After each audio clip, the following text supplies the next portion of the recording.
واقعہ کربلا اس سے ریلیٹڈ نہیں ہے کہ جی ان کے اوپر پانی بند ہو گیا، ان کے اوپر ظلم ہوا، کتنے بندے شہید ہوئے، یہ سیکنڈری چیز ہے. اصل چیز ہے کربلا ہوئی کیوں نبی علیہ السلام کی محنت کو 50 سال کے اندر اس لیول تک پہنچا دیا گیا کہ ہزاروں صحابہ زندہ ہیں اور نبی صلی اللہ علیہ وآلہ وسلم کی پوری اولاد ذبح کر دی جاتی ہے. ہم تو یہ کہہ نہیں رہے کہ کیسے ذبح کیا انہوں نے، آری چلائی تھی یا تلوار چلائی تھی، یہ تو واقعہ کربلا تو سب کو پتہ ہے، ان کی شہادت بھی سب کو پتہ ہے. جامعہ ترمذی میں حدیث ہے حسن و حسین جنتی نوجوانوں کے سردار ہیں اور ان کی والدہ جو ہے وہ جنتی عورتوں کی سردار ہیں. اور المستدرک الحاکم میں حدیث ہے حسن و حسین جنتی نوجوانوں کے سردار ہیں اور ان کے والد ان سے بھی بہتر ہیں. تو یہ تو ڈیفینٹ حدیثیں ہیں، یہ تاریخ تو نہیں ہے، نبی علیہ السلام کے فرامین ہیں. تو ان کی موجودگی میں ان کے ساتھ یہ کچھ کیا جائے تو ہم نٹی گریٹیز میں نہیں پڑھتے، ہم اس تھیم کے اوپر کہ یہ کون سی چیز تھی جس نے خلافت راشدہ کو ملوکیت میں بدل دیا، ہم اس تھیم کے اوپر بات کرتے ہیں. ہم کہتے ہیں چھوڑ دیں، بندے ہندے چھوڑیں. الٹیمیٹلی کیا نکلا ہے، کس کی وجہ سے ہوا ہے، وہ تو حدیث کی کتابوں میں موجود ہے. ہم کب کہہ رہے ہیں خفیہ کیمرے لگا گئے جی کس نے گولی پہلا تیر کس نے چلایا، یہ وہ ہم تو بتا رہے کس کے دور حکومت میں ہوا اور ان کا اپنا کردار کیا تھا، اس کو کس طریقے سے لا کے تخت پہ بٹھایا گیا. وہ ساری کی ساری چیزیں تو سامنے ہیں. وہ تاریخ کی کتابیں نہیں ہیں، حدیث کی کتابیں ہیں. اگر آپ کہتے ہیں کہ بخاری مسلم سے ہم نے صرف رفع الیدین کی حدیثیں لینی ہیں یا ایمانیات کی حدیثیں لینی ہیں اور باقی جو بخاری اور مسلم میں آل امیہ کی بدماشیوں کو ننگا کیا گیا ہے وہ ہم نے نہیں لینی ہے، تو سر پھر آپ اپنے آپ کو کلیئر کٹ، پھر ہم آپ سے واقعہ کربلا نہیں ڈسکس کریں گے، حجیت حدیث میں بات کریں گے. آپ کو اپنے آپ کو منکرین حدیث کہنا پڑے گا. یہ آپ اسکروٹنگ کیسے کریں گے؟ اس سے بڑی بات مجھے یہ بتائیں کہ عظمت صحابہ بڑی چیز ہے یا عظمت محمد رسول اللہ صلی اللہ علیہ وآلہ وسلم؟ تو بریلوی یہی تو رونا رو رہے ہیں. وہ کہہ رہے ہیں جی قرآن میں تھوڑی آیات ہیں. آپ پھر مڑ مڑ کے پڑھتے ہیں قل انما انا بشر مثلکم، اس میں تو نبی علیہ السلام کی تنقیص ہو رہی ہے. تو ہم ان کو کیا کہتے ہیں کہ تنقیص مقصد نہیں، نعوذ باللہ، نہ ہو رہی ہے. آپ افضل البشر ہیں لیکن آپ کی سپیشیز بشر ہے، یہ ہم اپنا عقیدہ سمجھتے ہیں، وہ اس کو تنقیص شمار کرتے ہیں. تو پھر اس وقت آپ بھی بریلویوں کی بات مان کے تو یہ آیات پڑھنا چھوڑ دیا کریں. آپ کہتے ہیں نہیں آیات ہے کیوں نہ بیان کریں، تو ہم بھی کہتے ہیں احادیث ہے کیوں نہ بیان کریں. کہ صحیح بخاری میں حدیث ہے 2812 عمار کو ایک باغی جماعت قتل کرے گی، وہ جماعت دوزخ کی طرف بلا رہی ہوگی اور عمار ان کو اللہ اور جنت کی طرف بلا رہا ہوگا. اب اس کے نرغے میں جو آتا ہے وہ آئے، میں اپنے نبی سے ٹکر لے لوں. آپ لوگوں کے منہ کا خیال رکھتے ہوئے کہ میں نبی علیہ السلام کو کہوں کہ آپ نے کیوں ایسی بات کر دی کہ مولا علی کے مخالفین کو آپ نے دوزخ کی طرف بلانے والی جماعت کہہ دیا. تو لیں آپ ٹکر، جائیں سیدھا دوزخ میں. اور تھوڑی جرت کریں، آپ یہ کہا کریں کہ اے اللہ، اپنے لیے کہا کریں کہ اللہ تعالیٰ آپ کا حشر یزید اور یزید کے آباء و اجداد کے ساتھ کرے اور اس کی اولاد کے ساتھ. ہم کہتے ہیں کہ اللہ تعالیٰ ہمارا حشر جو ہے وہ مولا حسن حسین، مولا علی علیہ السلام اجمعین اور اہل بیت کے ساتھ کرے، آمین. اور آپ میں تو اتنی جرت نہیں آپ یہ بات بھی کر سکیں کیونکہ ان کو پتہ ہے. تو نبی علیہ السلام کی احادیث کو بیان کرنے کو یہ سمجھتے ہیں کہ جی اس سے مصیبت کھڑی ہو جائے گی، تو اپنے آپ کو منکرین حدیث ڈکلیئر کریں. پھر حجیت حدیث کا مقدمہ ڈسکس ہوگا، پھر کربلا نہیں ڈسکس ہوگی. اور یہ ٹی وی پہ بھی آ کے مولوی بیٹھے ہوتے ہیں، سنیوں کے بھی شیعوں کے بھی، مڑ مڑ کے جی وہ یزید نے یہ کر دیا. وہ یزید نے کیا کیا ہے یار؟ وہ تو سسٹم کا نمائندہ بن کے آیا جو پیچھے سے خراب تھا. یزید کو لے کے بیٹھے ہیں، یزید یزید یزید یزید. بھائی پیچھے سے معاملہ خراب ہوا. اگر نہیں یقین آتا تو یہ بخاری مسلم کی میں نے آلموسٹ 200 سے زیادہ احادیث مین اسٹریم کی کتابوں سے اکثر بخاری مسلم سے جمع کیے، پڑھیں. اور سر میں نے تو ان کو چیلنج دیا ہے یہ حدیثیں پڑھ کے نا اپنے ممبروں سے صرف ان حدیثوں کی تشریح اپنی پبلک کے سامنے کر دیں. نہیں کر سکتے تو پھر لعنت کے مستحق تو ہو رہے ہیں حق چھپا کے، اور قیامت دن کے منہ پہ لگام ڈالیے. اور پھر مڑ مڑ کے کہتے ہیں نہیں جی وہ کچھ چیزیں خاص ہوتی ہیں وہ عوام الناس کے سامنے نہیں کرنی چاہیے. وہ صحابہ کرام بھی بعض کا ایسی باتیں پبلکلی نہیں کرتے تھے. میں نے اس کے اوپر بڑا ایک میرا کلپ ہے یوٹیوب پہ، مولا علی سے متعلق 5 جھوٹ. تو میں نے کافی ساری چیزیں اس میں ڈسکس کی ہیں. لیکن میں یہ کہتا ہوں کہ اللہ کے بندو جو چیزیں نبی علیہ السلام نے منع کی ہیں بیان کرنے سے وہ تو ہم ڈسکس کر بھی نہیں رہے. میں نے آج تک آپ کو منافقین کے نام بتائے؟ آپ نے حذیفہ ابن یمان کو بتائے تھے نا آپ صلی اللہ علیہ وسلم نے؟ صحیح بخاری میں آتا ہے. تو میں نے آپ کو بتایا، آپ رازدار رسول تھے، ختم ہوگی بات. میں نے کبھی ڈسکس کی ہے؟ اگرچہ میں نے صحیح مسلم کی حدیث 7035 نمبر ڈسکس کی ہے کہ نبی علیہ السلام نے فرمایا میرے صحابہ میں 12 منافق ہیں، وہ کبھی بھی جنت میں داخل نہیں ہوں گے یہاں تک کہ سوئی کی ناکے سے اونٹ نہ گزر جائے، اور ان میں سے 8 ایسا ہے جس کی کمر پہ دوبیلا پھوڑا نکلے گا.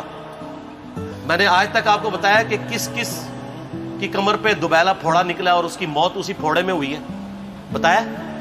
تو میں تو وہ چیزیں ڈسکس بھی نہیں کر رہا، میں وہ چیزیں ڈسکس کر رہا ہوں جو نبی علیہ السلام نے علامات النبوہ میں بتائی ہیں. یہ امام بخاری حدیث نبوت کی دلیل کے چیپٹر میں لے کے آئے ہیں، اور امام بیہقی نے 3500 احادیث پر مشتمل ایک کتاب لکھی ہے دلائل النبوہ، کہ ہم نبی صلی اللہ علیہ وسلم کو نبی کیوں مانتے ہیں، اس کے اوپر. اور اس میں یہ ساری حدیثیں عمار بن یاسر کے قتل والی لے کے آئے ہیں، بتانے کے لیے کہ دیکھیں ہمارے نبی علیہ السلام کی نبوت کی دلیل ہے کہ آپ نے اپنی وفات کے آلموسٹ 30 سال کے بعد ہونے والے واقعے کو پہلے ہی بتا دیا. یہ حدیثیں چھپانے والی نہیں، بیان کرنے والی ہیں، علامات النبوہ کی حدیثیں. آپ کہتے ہیں چھپائیں. اگر کوئی حدیث دنیا میں نہیں چھپائی جا سکتی نا تو علامات النبوہ والی حدیث ہے، کیونکہ وہ تو نبی صلی اللہ علیہ وسلم کی نبوت کو جسٹیفائی کرتی ہے. ورنہ میرا ایک معصومانہ سوال ہے کہ نبی صلی اللہ علیہ وسلم نے یہ باتیں کر کے ان کے زوم میں نعوذ باللہ امت کو مصیبت میں ڈال دیا. آپ نے خود ہی فرمایا کہ یہ ہوگا. کیوں فرمایا آپ نے؟ میں تو بیان کر کے مجرم ہوں. تو جس نے مجھے خبر دی ہے ان کے بارے میں آپ کا کیا خیال ہے؟ یہ مسند احمد کی حدیث یہ میں نے گھر بیٹھ کے بنائی ہے کہ میری بیوی کا کیا حال ہوگا جس پہ ہوپ کے کتے بھونکیں گے.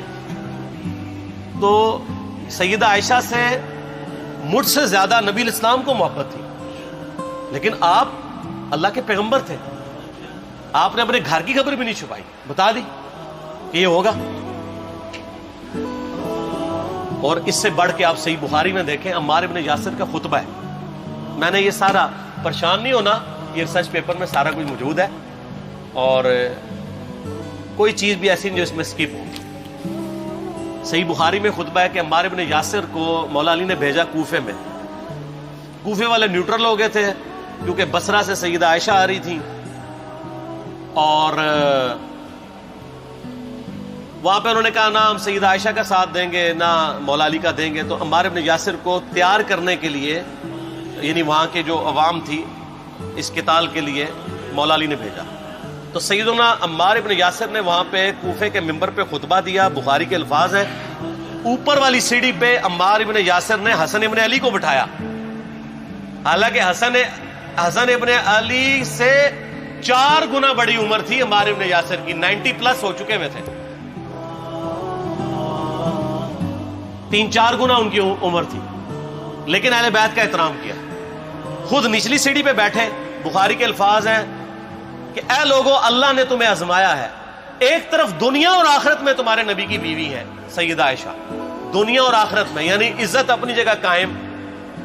یہاں لوگ سمجھتے ہیں کسی کی غلطی آ گئی تو پتہ نہیں کیا ہو گیا. وہ یار اس کا مرتبہ اپنی جگہ ہے، غلطی اپنی جگہ ہے، پیغمبر نہیں ہے وہ. اور دوسری طرف علی ابن ابی طالب ہے. اللہ اب دیکھے گا تم عائشہ کی اطاعت کرتے ہو یا اللہ کی. علی کی نہیں، اللہ کی. کیوں؟ یا ایھا الذین آمنوا اطیعوا اللہ واطیعوا الرسول واولی الامر منکم. ان کا اولو الامر مولا علی ہیں، ان کی اطاعت واجب ہے. یہ اللہ نے آزمایا ہے کہ اللہ کی اطاعت کرتے ہو یا عائشہ کی.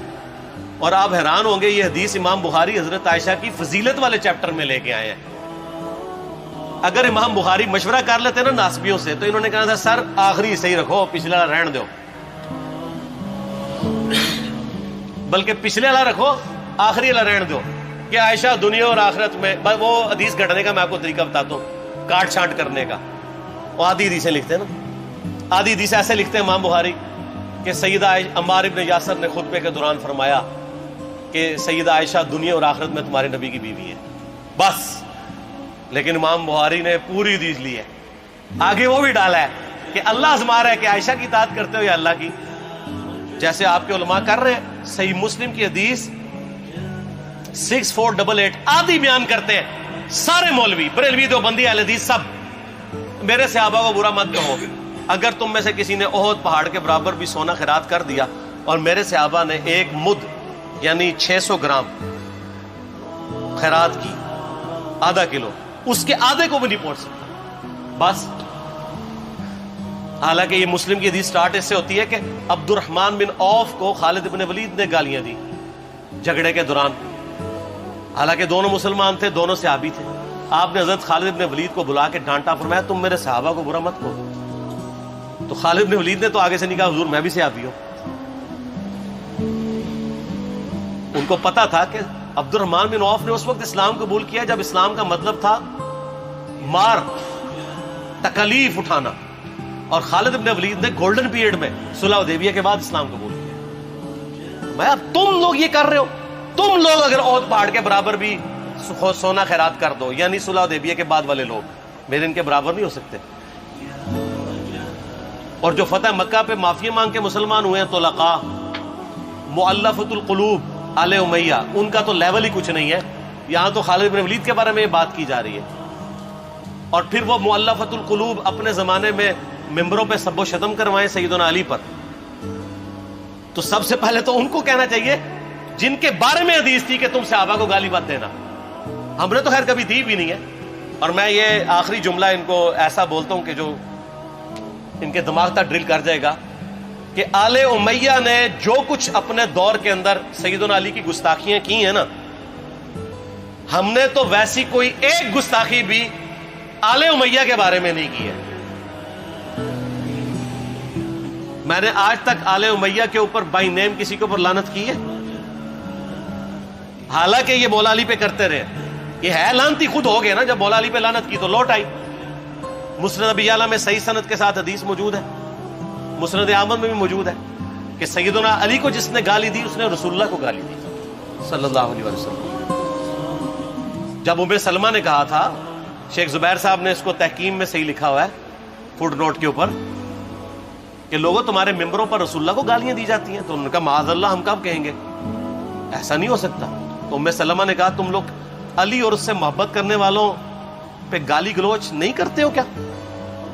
جبکہ میں نبی کی بیوی کہتی ہوں کہ سب سے زیادہ رسول اللہ سے محبت، سیدنا علی سے محبت نبی صلی اللہ علیہ وآلہ وسلم کرتے تھے. لہٰذا جب یہ تم کہتے ہو نا علی پر لعنت، علی سے محبت کرنے والوں پہ لعنت، تو یہ لعنت تو تم نبی علیہ السلام تک لے کے جا رہے ہو نعوذ باللہ، کیونکہ علی سے محبت کرنے والا تو پہلے نمبر پہ نبی صلی اللہ علیہ وآلہ وسلم ہے. اور پھر کہتے ہیں سب کا مطلب تنقید ہے. اور نہ، پرانیاں گلاں، پرانے بابے، پرانے بزرگ جھوٹے ہو. صحیح مسلم کھولو 6229 غدیر خم سے اگلی حدیث، لعن اللہ ابا التراب کے الفاظ ہیں، مٹی والے ابن ابی طالب پر لعنت، یہ الفاظ موجود ہیں. سب کا ترجمہ لعنت ہی ہے، تنقید نہیں ہے. اچھا پھر میرا معصومانہ سوال ہے کہ اس کا مطلب ہے صحابہ پہ تنقید کرنا اچھا کام ہے؟ کہیں گے نہیں. تو بتاؤ یہ برا کام کون کرتا تھا؟ شیعہ کا ابا کون ہے؟ رافضیوں کا ابا کون ہے؟ آل امیہ. تو لہذا شیعہ نو میں کہنا کہ تسی شیخین کے اوپر بکواس اور تبرہ کرنے کی بجائے نا، آپ لوگوں کو حقائق بتائیں کہ ٹوٹی کمند کہاں. سب مجرمین آل امیہ ہے، اور یہ آل امیہ اور بنو ہاشم کی لڑائیاں نبی علیہ السلام کی بعثت سے پہلے چل رہی تھی، صدیوں سے چل رہی تھی. وہ تو پھر اللہ نے بنو ہاشم کو نبوت کے لیے چنا تو ان کو یہ پھر جیلسی ہضم نہیں ہوئی، وہ چیز آگے چلتی تھی. خیر چھوڑ دیں، ایک تلخ ٹاپک ہے. صلاۃ بر محمد و آل محمد، اللہم صلی علی محمد و علی آل محمد. ٹھیک ہو؟